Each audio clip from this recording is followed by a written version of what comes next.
Hey, what is up guys, Marty here, back to do another video, and I apologize for not making any content in the last 3 weeks. That is because I've been working really hard on R20, which is going to be the annual huge release of 1.02 plus. Now this patch probably contains everything that has ever been done to 1.02 plus in one patch. I'm going to talk about this for 30 or so minutes, so sit back, enjoy, and if you've got any comments regarding the patch and its additions so far, then do feel free to leave them down below. Anyways, this is not everything that I've done. This is only a teaser, and I should expect testing to be happening in about a week or two. This patch has been in development for about 2 months now. Discussions have taken place for months. So yeah, enjoy guys. This is me, Marcel. Peace out. Black Hand. Purifying Flame was busted.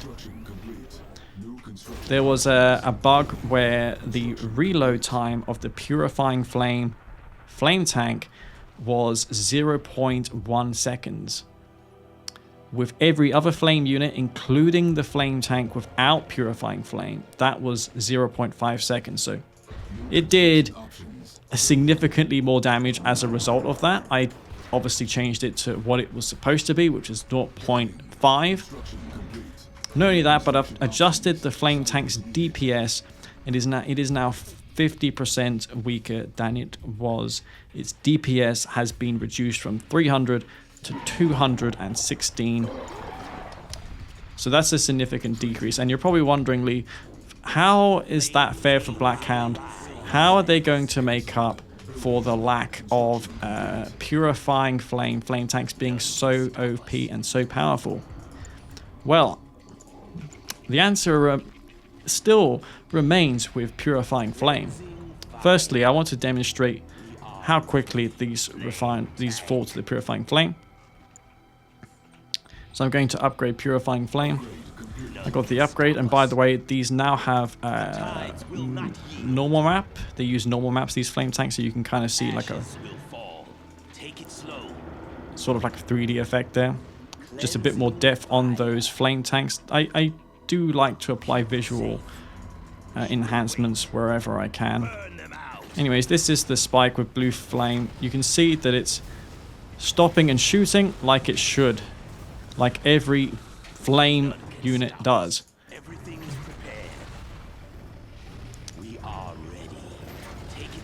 That's the blue flame tanks. And next thing, which I know enters the mod realm, but I spent a while getting this to look right, and I think it looks just right now. Essentially, when you put Black Hands into the Redeemer in R20 and you have Purifying Flame, then guess what?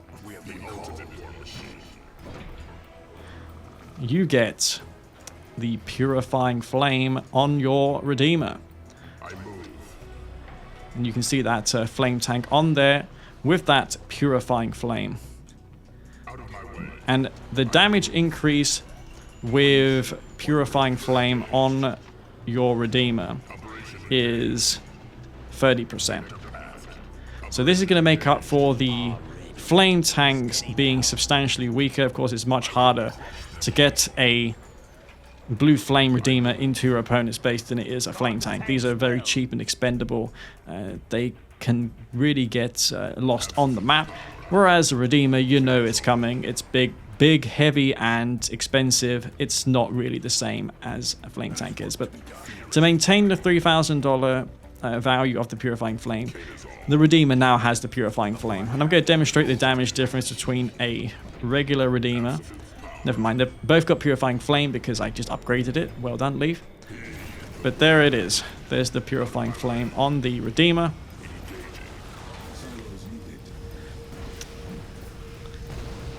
And now the Redeemer has an fixed attack animation.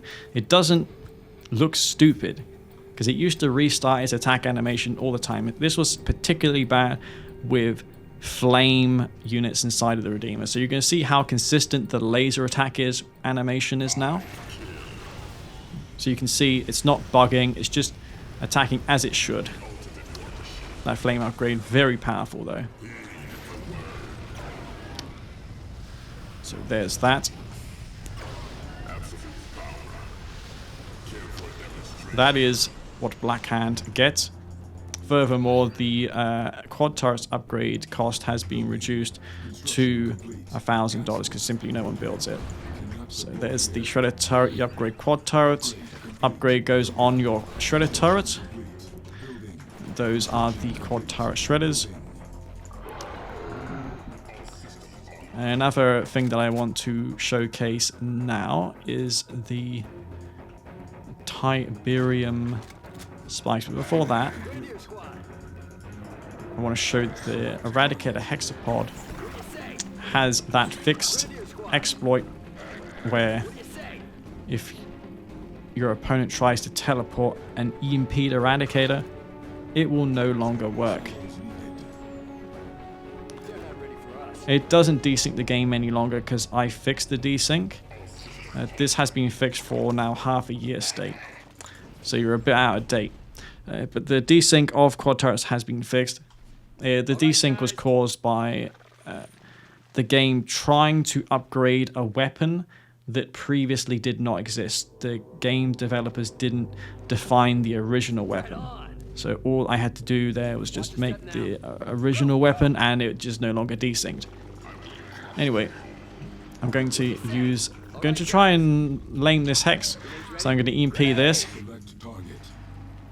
And you can see I can't complete that mind control. So that's going to mean hexapods won't be lamed to death. And also they can't be bug abused. So I've got that mastermind now in the Eradicated Hexapod. I'm going to jump over to this flame tank. Now I gave it a move command and it had to wait a second and then it started moving. So you can no longer jump onto the enemy unit and abuse it right away. There is a second where the Hexapod completes that teleport animation, which gives the Juggernauts time to move themselves out of the way. That FX also scaling to the time or duration of that delay. What else is there? There's a ton of other stuff, of course. Let me showcase the Tiberium spike. Oh yeah, here's the mammoth tanks. The turret rotation speed has been increased by 300%. This is to allow them to better take the first shot engagements because they do have less range than their counterparts, the Avatar and the Tripod. This was nerfed in Tiberium Wars in patch 1.09, so for the longest time they had this turret speed which you're witnessing here. So look how fast now this mammoth tank turns its turret to face another direction. So it turns as quick as a pred tank. So if the enemy target is behind the mammoth, it acquires that target insanely quickly compared to before. Furthermore, the rocket damage has been increased by 33%. So that matches what it was in Tib Wars. I believe with these two changes, mammoth tanks will be viable. And I think that GDI will be using them on the battlefield. Because they were a little bit underwhelming before, and the reason was they felt cumbersome. I believe the change where they nerfed the turret rotation speed was the cause of that. Of course, oh yeah, there's another thing. Beam cannons. Did I do this with all the units? I can't remember if I did this to all the units. Maybe I did. I must have. Anyway, let's test it out.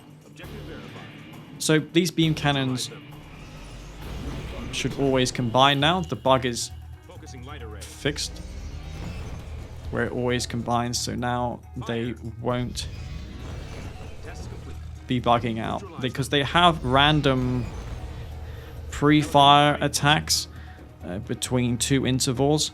So these beam cannons all shoot at random times, which fixes the bug where they sometimes don't combine, which dramatically reduces the damage, because the damage, for all you guys who don't know, the way you calculate the damage is you get a calculator and you type in 150 in the calculator, and then you multiply that by the amount of beam cannons that you have. So In this case, there's 8 beam cannons, and then I'm going to make it squared. 150 multiplied by 8 squared is the damage of 8 beam cannons. That's 9,600 damage. If 3 of those beam cannons weren't combining their beam, you had 5 beam cannons, and 3 of them weren't combining their beams, then what you would do is you do 150 multiplied by 5 squared plus 450 from the 3 beam cannons that aren't combining, which comes to 4,200. So if I do 9,600, take away that, that's over 5,000 damage less, just because 3 beam cannons didn't combine. That's a big delta. Like, compared to the full damage, that is an insane decrease to the damage output. So you can feel rest assured in R20 that beam cannons will always work as they are supposed to. They're always going to combine the enemy unit.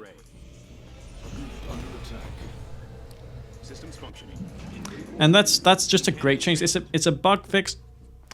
And to compensate this bug fix, you're probably thinking this is going to be OP Leaf, these beam cannons, they're already good in this meta.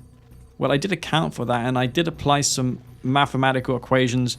So what I did was I loaded the game 50 times, and I tried to see how often the average would be with the bugging of the beam cannons. And I took all the results, all the data, I got the average of how many beam cannons work on average, and then I calculated the amount of damage I'd have to reduce the beam cannons by for it to remain consistent as it is now, but not be OP, because it's simply a buff otherwise. And that made it 125 damage. I was a bit generous. It was going to be 110, but then I thought, hey, they do have this pre-fire delay, which is anywhere between 0 and 2 seconds, so we should probably make it a little bit more than what it should be. So beam cannons now work 100% of the time. That's a really a great thing. Another change is these quad turret SAM hubs no longer take 50% extra damage. If you've seen my 10 things you didn't know about Kane's draft video, you will have learned that SAM turrets, when they're attacking, are exposed to 50% more damage. That is no longer the case, because that's just stupid. We don't have the burrow system in this game like they maybe had in the alpha of Tiberium Wars. So that is that. Besides that, not really has much changed with the nod units. Actually, there is something else with the Black Hand. It wasn't just the Redeemer with that Purifying Flame. It was the Purifier. It has now a larger buffing Aura radius. So traditionally, it was the same as the Cabal. So for reference, there's the Purifier and there's the Cabal. It is a 33% larger radius compared to how it was. So now the Purifier is a better specialized buffing unit. These buffs do not stack. They never did stack. So you're not going to get double the buffs by having Cabals and Purifiers. This is the same buff. It doesn't really indicate that it is, but it is. Same as the Voice of Kane. These three are the same buff. And yeah, that's that. Hope you all like that. There's the Redeemer once again with those Purifying Flamethrowers on there. You can see that the upgrade is visualized, so you guys know that that's a Blue Flame Redeemer. There's no doubt in your mind that is coming.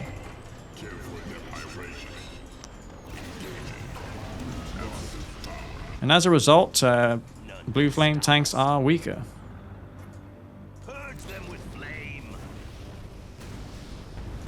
These Purifying Flame tanks are now balanced, which is great. So moving on, let's go on to some more factions now. Let's go with the Steel Talons.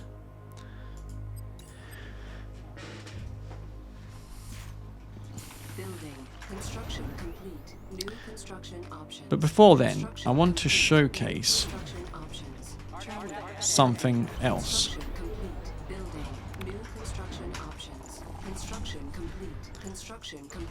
I'm going to queue a bunch of engineers. A bug has plagued this game for many years with Tiberium spikes. Tiberium spikes, when they are contested, what happens is engineers usually get sniped from behind. Units can shoot through the geometry of the spike, and it's very annoying losing your engineer this way. It always happens. Sometimes it doesn't, but most of the time it does.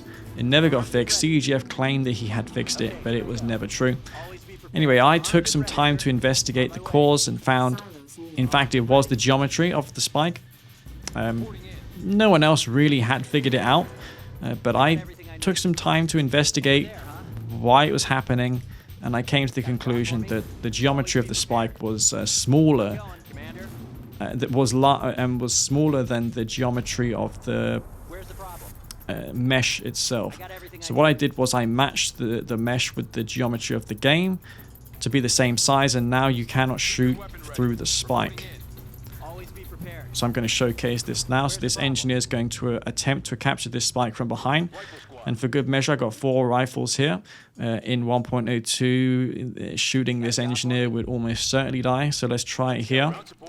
So I'm going to go ahead and target this here. And you can see that it's just not dying behind that tip spike. I'm going to try it again so you guys believe me. So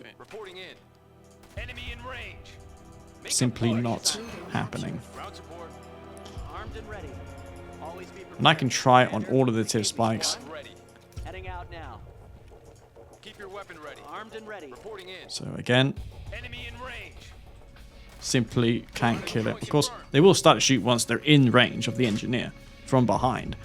But the point is you can't shoot through the spike. So that is an enormous bug fix. By the way, Recomator Hub.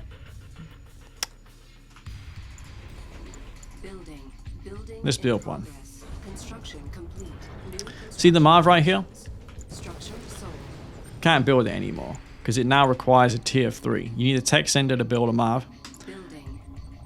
That is a change in R20. Now, what does a Marv get in return for this? Well, like the Redeemer and the Hexapod, the Marv gets 2 amazing new features in R20. One is not yet implemented in this, but it will be in the final release. The first one I want to showcase is the Marvesting ability. Now, the Marvesting ability for the longest time has been buggy. It's never worked consistently. Often it would harvest half of the tip field and leave the remainder.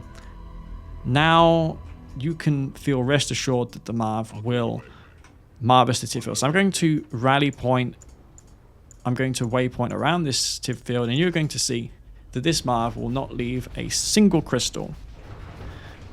So it is now harvesting the Tiberium field consistently. This bug has been fixed. So much like the Hexapod's recycler system, the Marv's ability also works consistently and the way it was always supposed to. And I have reduced the radius that it can harvest tip as a result, because it was a bit ridiculous when it was fixed originally. So now it only harvests tip from underneath, not from the sides. But you can see it didn't leave a single crystal on that tip field. So Marv's now consistently harvest Tiberium. That's a change that Green Zero is obviously thrilled about, because he fell victim often to that. Next thing is the EMP grenades on the Steel Talons command post. Now, this has been an upgrade in 1.02 plus for many years. However, CGF didn't put a model on the command post to indicate that it is upgraded. So you can see with the other 2 upgrades, the AP ammo and the sensor pods, those are represented on the command post with those 2 modules there. And now in R20, when you get the EMP grenades, you can see now that it has that module on there to indicate that the EMP grenades are researched.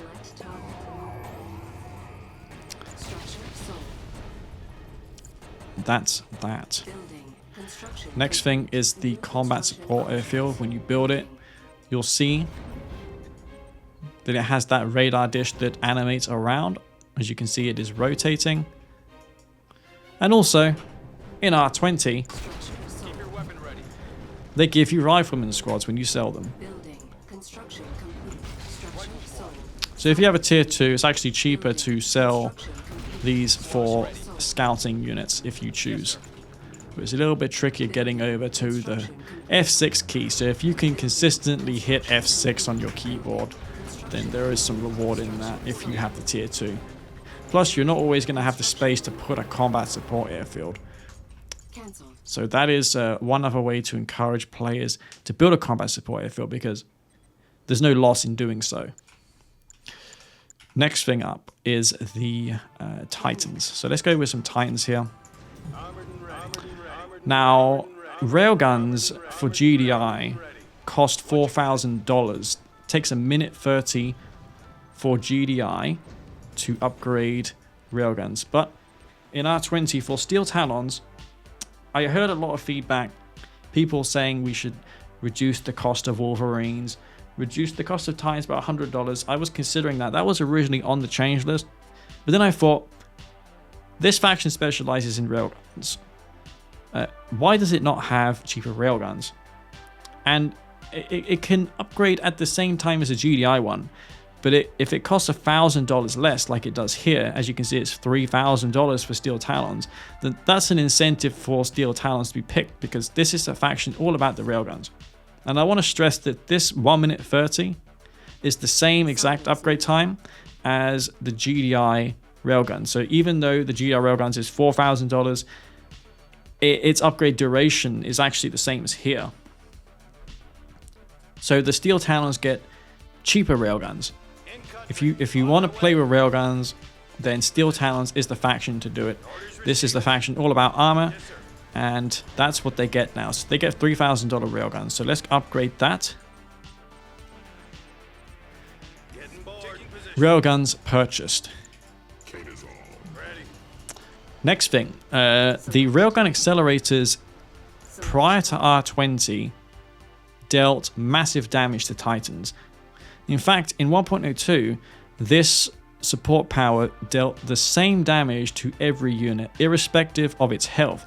So if it was a Mammoth tank, or a Titan, or whatever, it would deal the same damage. It wouldn't do it proportionally to its health, which sucked for the Titan, because the Titan doesn't have as much health as the Mammoth tank. The Mammoth has 11,500. This has 3,800. So that's a significant. What's that? Let's do a quick check. So 11,500 divided by 3,800. That's 3 times more health on the Mammoth. So the RGA ability should do 3 times less damage on the Titan as a result. So in R20, you can see that the damage inflicted by RGA is actually fixed. So you can activate RGA on your Titans and receive minimal penalty. In the vanilla game, this would be down to about 1/3 health. So that's a change for the Titans. They get a benefit from that. And a little thing I've done in R20 is the Titans often limp when they're in a damaged state. A damaged state is when it's at 66% health or less. Now, in the vanilla game and all the other patches, Titans would often limp. They would have the limp animation in that state. That no longer happens in R20. So in that damaged state, Titans still move like they would at a decent health percentage. However, when they are damaged below 33% health, you can see then it starts to limp like it did before. Plus, when you kill Titans with railguns, it now dies with the railgun. Same is true with adaptive armor. So if I upgrade adaptive armor, you can see that the Titan now dies with that upgrade. It doesn't look like a Titan without railguns or adaptive armor. So that's just a little detail that I wanted to ensure was a thing. And that is the Titan. The Behemoth does 25% less damage to vehicles compared to previously. Only versus vehicles, and this excludes epic units. So if I focus down a Mammoth or a Titan, for example, you can see that it does less damage. So you can see there the damage is less compared to before, but it's still significant enough to be a formidable artillery piece. And this is not changed versus vehicles. And Of course, some other little things include the combat support engineer, which now has a laser sight on it. Very little change that I've done. This was actually in the model, but hey, why not, right? Combat support engineers are cool, and I thought that that should be in there. So that is more or less... Oh, let's look at the pit bulls. Another change in R20 has to do with the pit bulls, but it doesn't look like that was compiled in this. Can't recall what it was. Oh, I must have not included the override for the pit. It doesn't matter. But basically these upgrades here won't exist. It'll just be the pit bull itself. So we've seen that the Titan bug has been fixed. Railguns is cheaper for steel talons. The Mammoth tank has a faster turret rotation speed. Pit bulls, I'm not going to have these upgrades on them. Refineries take reward less experience as per the value of them. And you'll see off small little things which I have failed to mention, but you'll see them prop up. And I believe that that's all that's necessary for steel talons. Things like the disintegrator deals 25% less damage now versus infantry. So you can use descents. You can use rifles to better counter the descent rush of steel talons. I was contemplating on the Wolverine and the MRT, but then I thought, hey, why increase the DPS of those units if it's just the descent? The descent overperforms versus infantry. So the simple solution was to make the disintegrator squad deal less damage to imp. So that's what that does now. Let's go on to Zocom and take a look at that. Building. Construction complete. So Zocom, we are looking at Zocom now. Juggernaut, Mammoth tank, Jedi commando, sniper damage. Oh yes. So in the R19 or whatever patch, the Zone Trooper drop pod would die often to the Buzzer Swarm. So what would happen is you would see a Zone Trooper drop pod come down, and then you see players try and kill it with the buzzers. That no longer happens anymore. The Zone Trooper drop pod is resistant to sniper damage. It used to not be so, but now it is. So that's a change that I think is positive. Now, in R20, there's some thematic changes happening because it is the anniversary of Kane's Wrath. So I wanted to make it special. And you can see when you upgrade the composite armor, though this is a Zocom barrack, so I should get another armory. So if you get the Tiberium field suit, you'll see that the crate on the back of the barracks turns to the Tiberium field suit crate. So when you purchase GDI armor upgrades, your armor crate, your barracks crates become the upgraded one. So those are little changes that you'll see all over the place in R20. Little attention to detail things which often take the longest time to do. That is such a you thing. Well, and not to mention there's a lot of stuff else. What else is there that I've done? GDI airfields. Oh yeah, hard points is $2,000. The enlightened auto target vehicles.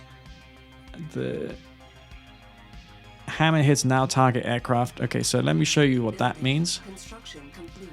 So I'm going to purposely allow the AI to be on the map while I show you that. So let's go to GDI Vanilla.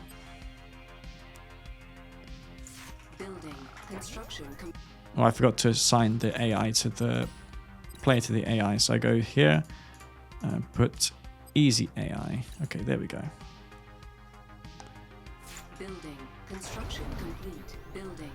So there's some dev ships in the middle for me to demonstrate the next thing. construction options. Building. Construction complete. So let's make a couple of hammerheads.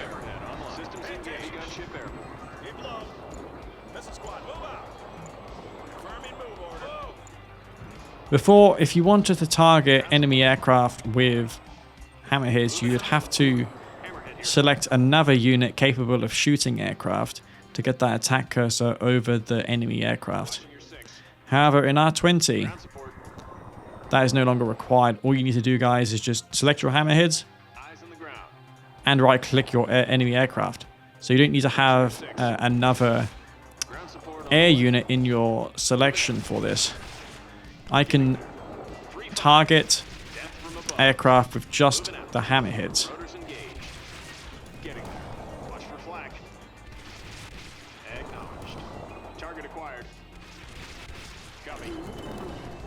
I think that's a positive change.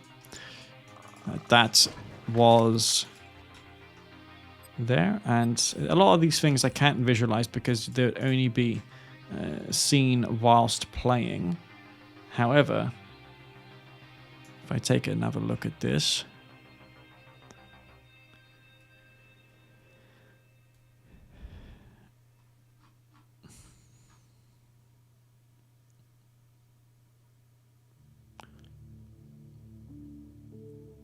oh yes,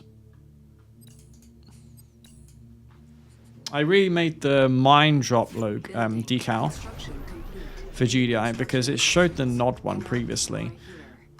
So I remade it in an insane resolution. It's got a GDI logo. It's the mine drop for the GDI. So you can see there's the GDI mine drop decal.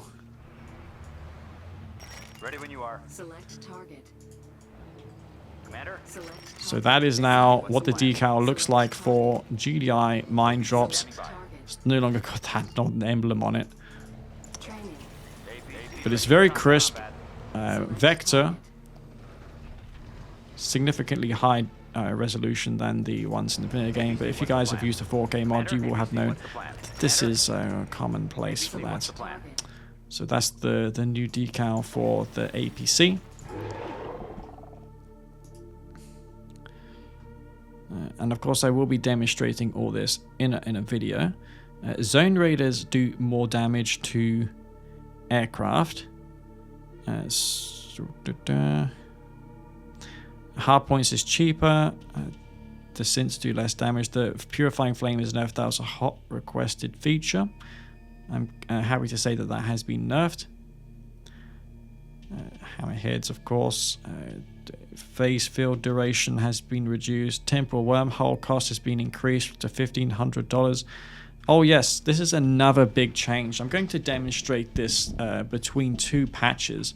So the final thing before I go, and there's a lot more stuff than this. The list is pretty big, but most of it is fixes and quality of life improvements.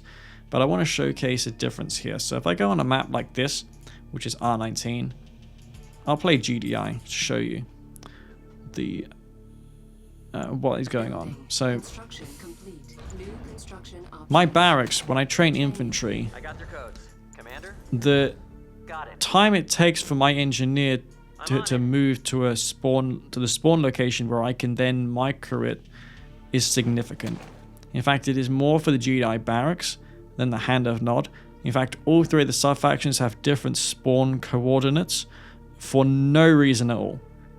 There's just no reason for it. So for some reason GDI has to travel all the way from here to here before you can then get your engineer to move. I have normalized this to the Hand of Nod. So if I go on the R19 map, you're going to see with the engineer just how much different it is. So I'm going to queue an engineer, I got their codes. I'll see you there. and you can see it is shorter. I So got their codes. engineers On my way. don't have that insane, or any really infantry, any time to take any insane rally point. This also has a knock-on effect of fixing the bug where engineers or other infantry units don't obey the initial rally point. So if you set a rally point to a spike and your engineer often sits at the barracks, that is because of the aforementioned difference between barracks, hand of nod, and portal. Training. I got your code. So if I set a rally point over here now, engineers will almost always follow it. I got your codes. So you no longer have to be concerned about your engineers stopping at the barracks. That is no longer the case. Complete. So, and that is of course the same for Scrin as well. So there's a lot of quality of life improvements in this patch, and I'm really happy. I'm really thrilled with the way it's going. There's one really sick change which I can't wait to show, but that I will showcase later, most likely in a video or in one of my test game releases. But the ion cannon will have a different effect. It's going to revert back to 1.02, but the speed of it, it will have a special effect where it slows down units trapped inside instead of general speed up of the super weapon. EMP grenades and raider buggies also will have less delay on them, so you can throw that EMP a little bit faster compared to now. The raider buggy EMP is a little bit out of sync with its animation, so I'm going to tune it to how it should be. And besides that, several other things, I think we're good to go for the testing. R20 almost ready to be played, and I think it addresses all of the current concerns and issues. And it deals with the travel aim as well. It deals with Scrin while maintaining the ability for Scrin to hexapod teleport. It just tones down the extreme nature of it. So that is all I have to say for now. It's been a ton of effort doing this. Almost 2 months at this point. I haven't been putting any content on my YouTube channel because I've been focusing predominantly on getting this patch done, because it's there's a lot of low-hanging fruit, if I'm honest, with Kane's Wrath that we aren't as a community appreciating, because there's no modder that really caters to the PvP scene. So I took it in my own hands to do things like the 4K mod and for R19 and now R20, and I don't think it's going to be possible to surpass R20 in the future with just how much stuff is going to be in it when it comes to bug fixes and just general improvements across the board. So that is all I have to say concerning this. Hope you all enjoyed that ramble. I'm not sure how long I was going on for, probably for about half an hour, talking about the patch. So I'm probably going to go get something to eat now. So I want to thank you all very much, guys, for tuning in, and